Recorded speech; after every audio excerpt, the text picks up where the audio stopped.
Hi everyone, it's Patricia Warby, Alchemy Therapies and myemotionalaudit.com. Well, today, subject of my talk is perhaps a little esoteric for some, but it's been on my mind to really talk about this for a while, and it really came to a head recently when working with a client.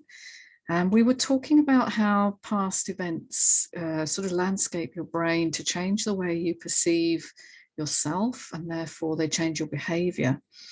And I was explaining that what happens to you when you're young is perhaps different to the events in your adult life because they are printed on a part of your brain. They're sort of taken in or downloaded as a kind of truth, when in fact they are a subjective interpretation of events. And often when we're young, we believe what's happening around us is to kind of be just immutable. That's what is. And we learn messages about ourselves that explain who we are, neither of which may be terribly accurate. And as we come into adulthood, unfortunately, we unconsciously replay these patterns of meaning. Now, it's really interesting, isn't it, that we really don't see the world objectively, that we actually interpret the world in particular ways that are colored by our past experience and therefore our assumptions about the world. And so when we're talking about past childhood experience, we're not talking about absolute truth in a way. We're talking about how you made meaning of the events of your life. So say, for example, your parents were unhappy and argued a lot. The objective truth, if you like, is that your parents were unhappy and they argued a lot.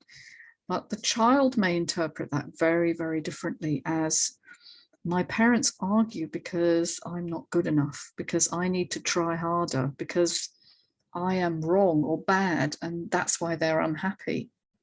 And so child feels helpless, feels abandoned, feels like they are to blame. And this embeds a huge amount of shame in the child, which will then carry on as a pattern, like a pattern or a harmonic, if you like, a reverberation about who you are, because who you are is not fixed. Personality is not fixed, it's an adaptation. And it occurs at an energetic level as well as, you know, a psychological level. And so we actually feel, when we have feelings, when we feel bad about ourselves, it creates a pattern in our body. It affects our hormones, it affects our neurology, and it changes the way our body functions. And we tend to break down more than we repair, for instance. And so we lose harmony, we lose that beautiful connectivity of mind and body. And we become perhaps disharmonic, out of sync with ourselves, and our bodies play out that story in terms of, usually it starts with childhood illnesses, susceptibilities, sensitivities, gut sensitivities particularly, but upper respiratory tract as well. And then as you age, it develops into other things. Usually you get kind of chronic disease susceptibilities like fatigue and pain.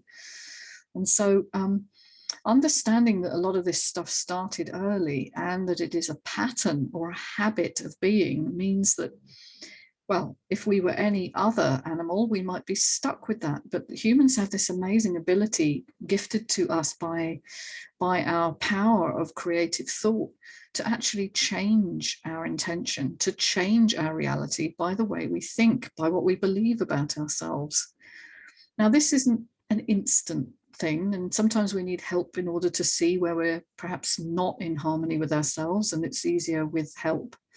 But once we have that support and help to actually look outside of our situation and see who we really are, you know, the truth of who we really are and what we're here to be, we can actually intervene and we can change the way our pattern works. And instead of our pattern being based on the past and our brain unconsciously repeating past responses as the habit of being you, you can actually recreate a new habit of you. So recreating your reality. And it isn't as difficult as it sounds. Not when you have an outside view perhaps, or someone to guide you, because it's very difficult to do that with your own brain, because your brain is already adapted to see yourself in particular fixed ways. But if you get some support, someone to kind of guide you, you can begin to see how you're creating the patterns and intervene and change them. And so I've been doing that for years now with people, and it is remarkable what people then go on to achieve.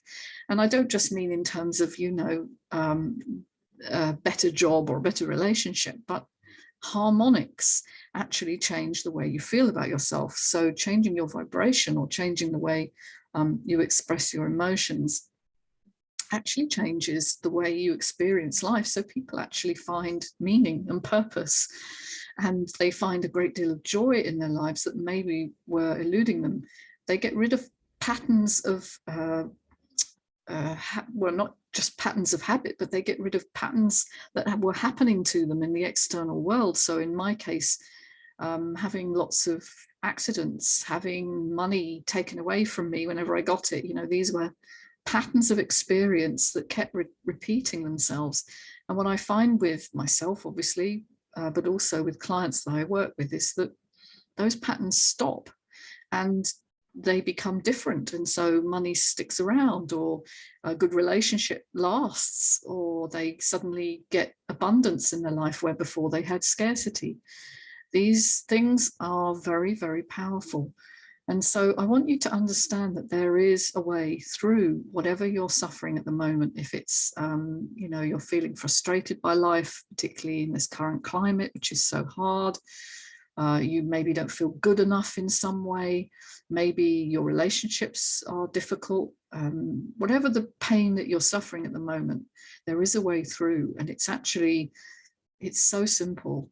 But of course, you were never taught that as a child, and you were never shown how to actually feel your emotions, allow them to teach you what you need to know about resilience and about growth.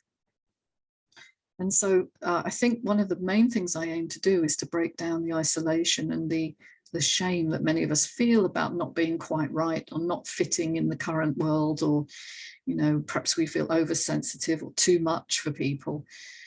Breaking down that isolation is really, really key, and showing you that there are other people that feel the way you do, and there is a reason for the way you feel. And it begins to engender a certain trust in yourself, a trust in others as well, because you can't have trust in others if you don't have this baseline trust in who you are. And you begin to move through the world in a more authentic way. So really connecting with the truth of yourself. Now, for me, that was finding out that actually the job I was in was not actually something I really wanted to do. I was good at it. I could have stayed in it until I retired, but it wasn't something that really lit me up or made me feel inspired.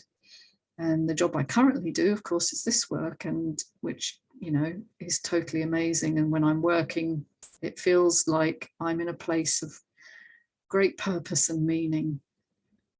And because of that, I feel I'm able to be more effective for people. So I just wanted to summarize that, really, that who you are is not fixed. It is mutable, and it is largely as a result of your past. You are not responsible for what happened to you when you were a child, but you are responsible for how you choose to live your adult life. And you do have more choices than you imagine. And if you think about the word responsibility and you break that down, you have the ability to choose your response. And it is such an important understanding. And I know when I go into a kind of reactive place, I get hurt by something someone has said or done, or I feel guilty over something. I have to look within and find a place of peace that enables me to really metabolize that feeling and come out the other side. You can't really work through these things by ignoring your emotions. You really do need to get in contact with them. And if they seem a little scary, that's because you were never shown how. And so I help people to transform by getting in contact with their emotional self, with their deep energetic self as well. and become more authentic and become able to express their needs in life. And so this is a way of finding yourself as a completely different person. You don't completely change personality, but you're able to respond more appropriately to your life. And so everything changes in that moment, and you find, well, great joy and great connection with others as well. So those were just my musings for today. And if any of this resonates with you, please leave me a comment and or contact me on alchemytherapies.co.uk or myemotionalaudit.com, and look forward to talking with you again. Thank you so much. Bye for now.